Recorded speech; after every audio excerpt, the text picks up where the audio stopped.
Hello everyone, Just Podcast TV is here. Please don't forget to like and subscribe and hit the bell icon to get notified on new contents. James's words were like a switch, instantly waking everyone up from their shock. What happened? Is Lucas crazy? Is this for real? How could Vice President Castle lose? The countless spectators instantly started discussing the scene. Their eyes widened in disbelief. Edward looked at James. His mouth was so wide that it could fit a boulder. Even Lucas's brother Miguel had a confused look on his face. He didn't understand why his brother would suddenly make such a shocking and incomprehensible move. Did he snap? As the unlucky person involved in this matter, Castle finally recovered from his shock. He looked at Lucas angrily and questioned, Lucas, are you crazy? I asked you to throw that guy out. Is there something wrong with your head? Can't you understand what I'm saying? In this company, no one had ever dared challenge Castle's authority. But today, he was grabbed by the collar by his own company's security director and thrown out in public. Even he couldn't understand it. The fury in his heart at this moment could ignite a dead volcano that had been silent for many years. However, under his furious questioning, Lucas looked at him coldly. Then he threw him to the ground and sneered, Castle, I think you're the one with a problem. Otherwise, why don't you know the new boss? Silence. Absolute silence. The whole place was so silent you could hear a pin drop. No one would have thought that this highly paid security director hired by the company would not only throw out Vice President Castle, but also dare to speak to him like that. This couldn't help but make everyone curious. What exactly did Franklin say to him on the phone just now that made his attitude change instantly? You? Castle was so angry that he could barely speak. He struggled to get up from the ground. He said, Lucas, listen to me. From now on, you have nothing to do with Excalibur. You're fired, yet lost.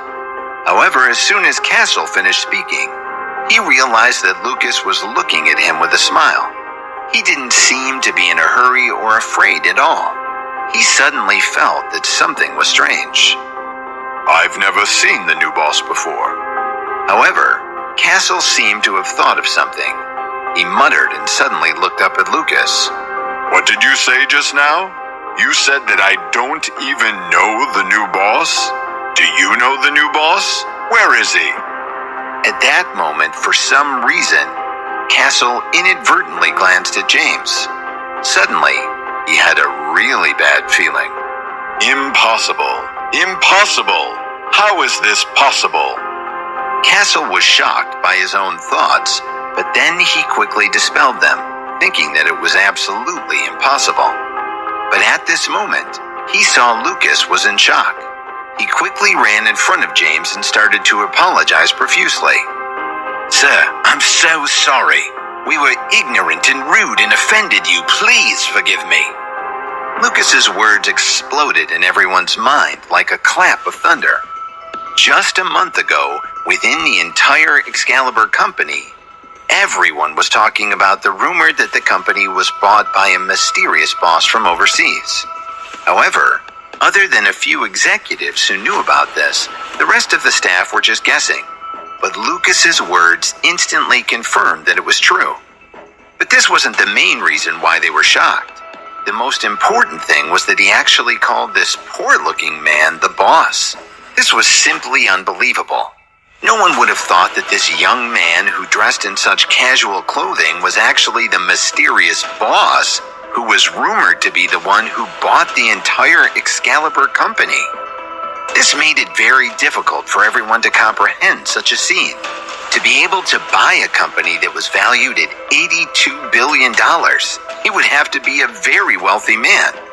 But this man in front of them, other than his appearance and temperament, wasn't good at all. He was so poor that it was hard for people to associate him with the word wealthy. However, James, a billion-dollar tycoon, didn't care about the doubtful gazes of the people around him at the moment. Instead, he felt that Franklin was quite capable. He immediately waved his hand lightly and said with a smile, Lucas, you didn't offend me. On the contrary, I think you did very well. After James said that, he pointed at the audience around him and continued to smile. You even did better than them. So not only will I not punish you, but I'll reward you. Lucas looked up and saw the atmosphere from this new boss. He felt guilty, but he still nodded without caring about the details and respectfully retreated to the side. The moment Lucas retreated to the side, Edward immediately rushed up and asked, Mr. Tucker, what's going on? Edward had to put in a lot of effort to calm himself down, but he still stammered as he looked at James. The onlookers around also fell silent for a moment before they started discussing. The entire company hall suddenly became noisy. However, James patted Edward on the shoulder and said, Edward, there's nothing special about it. I just felt bored a while ago, so I bought a random company. After hearing this answer, Edward was stunned on the spot. He thought to himself, wow, what kind of person does that? Excalibur is one of the top 10 companies in London. If you have nothing better to do, you up and decide to buy a company? How rich is this guy? Now, this isn't just money. This is huge money. Just now, he felt that James might be a tycoon from overseas. He was the type of businessman that could do business with Excalibur. But now it seemed like he was more than just a tycoon. This was a tycoon who didn't play by the rules. He was a super tycoon who could set off a financial storm on Wall Street with just a stamp of his foot. He could turn the tide with a flip of his hand. At this moment, Edward suddenly felt that he was the one who had been blessed.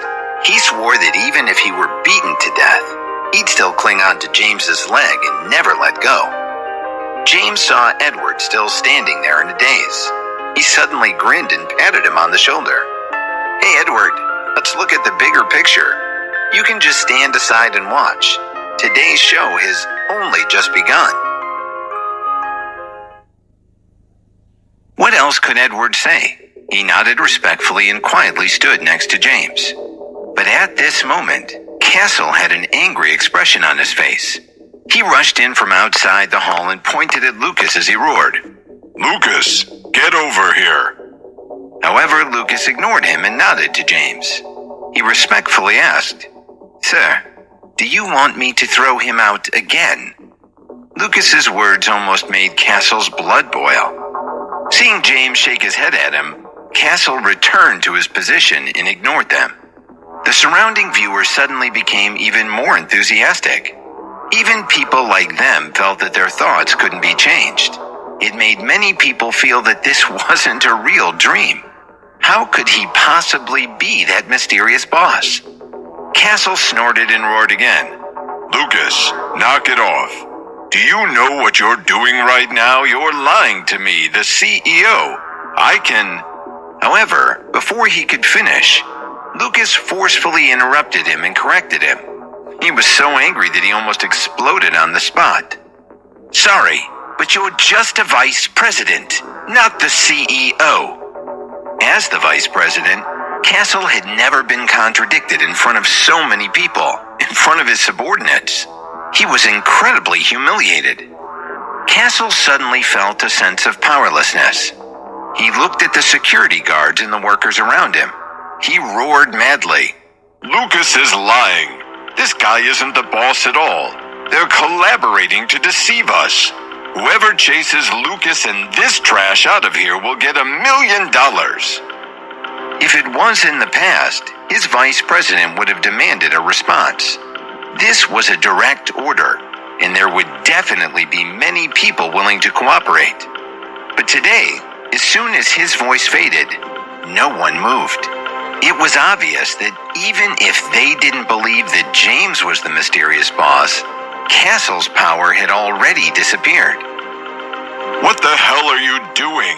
Are you all crazy? They're fake. They have joined forces to deceive us.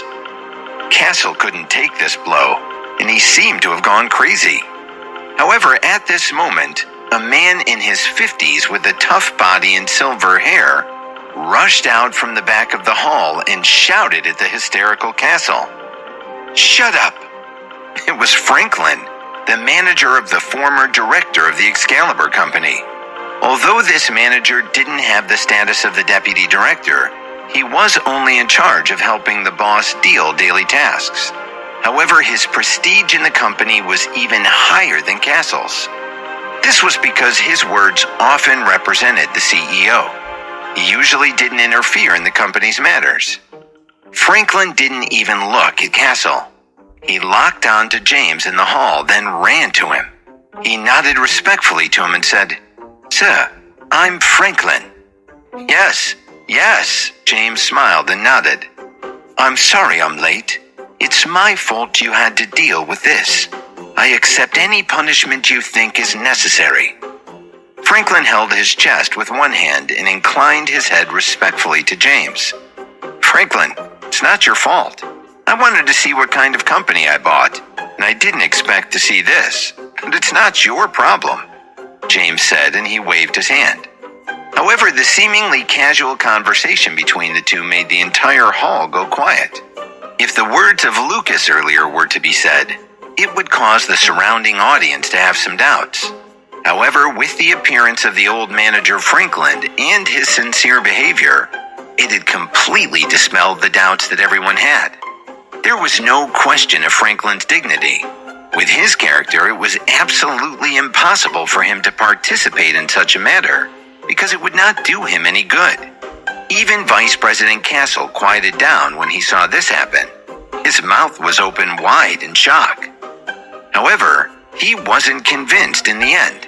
He was still unwilling to believe that James was their new boss. He pointed at Franklin and said, Franklin, I really didn't expect you would spout this nonsense and try to deceive everyone. "Castle, do you think you can talk like that? Although I don't usually ask about the company's issues, it doesn't mean that I don't know about your shady dealings. I know you're usually arrogant and a tyrant, but how dare you be so disrespectful to the boss today? Do you think the company will keep you, a jerk who doesn't help others? Lucas, throw him out for me." Everyone knew that Franklin was famous for his good temper, but today, his anger was palpable. "Yes!" Lucas immediately rushed forward when he heard that. It was simply an order, swift and decisive. "Wait," James said and waved his hand. Lucas stopped, and everyone looked at the new boss with unease. Even the spectators knew something was wrong. Indeed, in the next moment, James grinned and said, "Vice President Castle, if I remember correctly, you lost the bet just now, right? That means you need to crawl in the street like a dog. Have you forgotten?" When Castle heard this, his face and neck instantly turned red. He turned around and was about to leave when James grabbed him and threw him to the ground with a crash. In James's hands, it was like he weighed nothing. James looked at Castle, who had fallen to the ground, and said, "I don't like people who don't follow the rules. If you don't follow the rules, then your position as vice president will end here." The meaning was very clear. If you want to keep the position of vice president, then you have to crawl in the street like a dog. Otherwise, you're fired. This was undoubtedly extreme intimidation toward the affluent audience. In an instant, everyone understood that this new boss was a person who was not to be messed with. Therefore, as soon as his voice faded, everyone who was watching immediately turned around and started to leave. No one could guarantee that this new boss would not make a move on one of them in the future. Unfortunately, it seemed to be too late now because James had already looked at the audience around him. He said coldly, "Since you're all here, let's continue watching. Franklin, if anyone tries to leave, tell them that they don't have to come to work tomorrow." As soon as James finished speaking, the entire scene fell silent once again.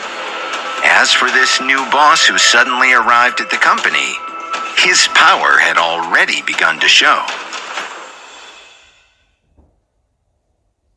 James's words made Castle dumbstruck. It also made everyone around fall silent like cicadas in the winter. They originally thought that they were just spectators who weren't involved and were taking pleasure in others' misfortune. but now it seemed that they couldn't escape either. Everyone looked at James and Castle in the middle of the hall. Castle seemed to have never thought that today's incident would happen, and his entire body trembled nonstop. But in the face of James's powerful aura as the new boss, he still chose to be the vice president. He gave up his dignity. He continued shaking as he crawled on the ground.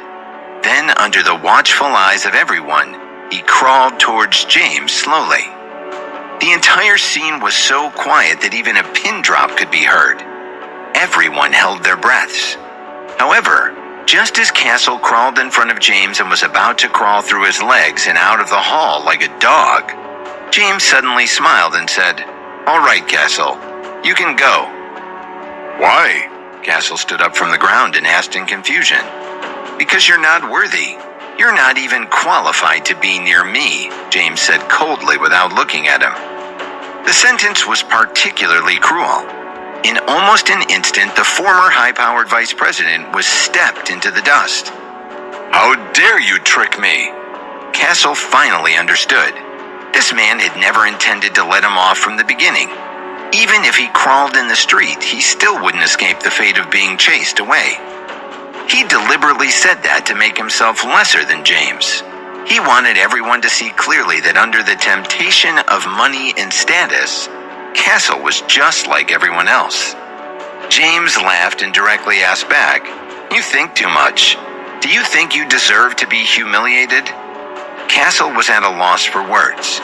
James then looked at Lucas and said, "Lucas, you know what to do, right?" "Yes, sir."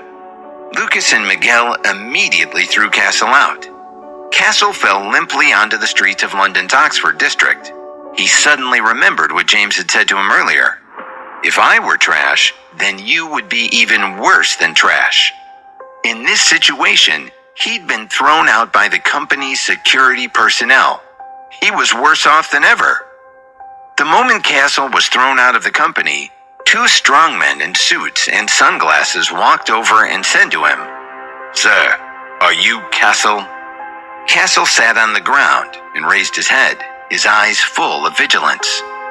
Yes, that's me. "Sir, our boss wants to invite you over to have a chat. He said that he might be able to help you get rid of the crisis you have," a man in a suit said respectfully to Castle. Castle wanted to refuse, but when he heard this, he nodded without hesitation and said, Okay, lead the way. How could he swallow the anger of James driving him out of the Excalibur Company? He had to find an opportunity to vent his anger. He wanted to make the man understand that an outsider could never be as strong as an insider. On the other side of the lobby, even Castle was fired on the spot and kicked out of the company. There was nothing that the new boss wouldn't do. At this moment, the atmosphere in the lobby had been suppressed to the extreme. Everyone, including the security guards and front desk workers, were trembling in fear and didn't even dare breathe loudly. James cleared his throat and said, "Everyone here should be employees of the company right now. I only want to ask you one question. What time is it?" "Sir, it's 10:21, Franklin answered. James nodded and said, "Oh, 10:21. Very good. Franklin, do you know what these employees should be doing right now?" "Sir, at this time of the day, of course they should be working hard at their jobs," Franklin answered quite seriously. His words were not rude, but it made everyone's heart skip a beat. They finally understood why their new boss would ask such a seemingly unimportant question. He was probably going to punish them all. As expected, just as Franklin finished speaking, James grinned and pointed at all the staff around him. "Look at what you're doing now. If I'm not wrong, you seem to be watching the show. Edward, tell me, were they watching us just now?" Edward answered truthfully, "Oh, Mr. Tucker, you're right. They were just watching us." "Well, very good. If I'm not wrong, many of you are senior managers of the company. Your salaries are around $700,000 to $900,000 per year. According to the overall standard of London, you are considered upper-class workers. However, while you're earning such high salaries, and you're working in the most prosperous and comfortable business circle in London. What are you doing right now? You were looking at two men dressed in plain clothes. I pay you such high salaries, but did I hire you to come to the company to watch other people make fun of me? James still had a smile on his face, but his words made everyone feel ashamed. They didn't dare look directly at James. What he had said was true. They stayed at work to watch the show. It didn't fit their status as upper-class workers. James seemed to want everyone to digest what he had said. After a while, he said, "So now you have to pay the price for the mistake of watching the show just now. 100 push-ups per person." But this time, as soon as James finished speaking, a man in his 30s stood up. He pointed at James and said, "This is oppression, I object. This is a country that values human rights and freedom. This is an abuse of power." Franklin stood up immediately and pointed at the man. "Calvin, what are you doing? How dare you contradict the boss?" But once one person objected, a second person objected. Soon, another woman in her 30s stood up to oppose Calvin. Then there was a fourth, a fifth. That was why when James had put his foot down, in this country that advocated human rights and freedom, he immediately encountered a strong resistance. But it didn't matter because he expected this to happen. In the management of the company, it was difficult to unite people. So James wanted to use his own means to achieve his absolute control in the company. But this process would be very difficult. And when he decided to reveal his identity, he considered everything.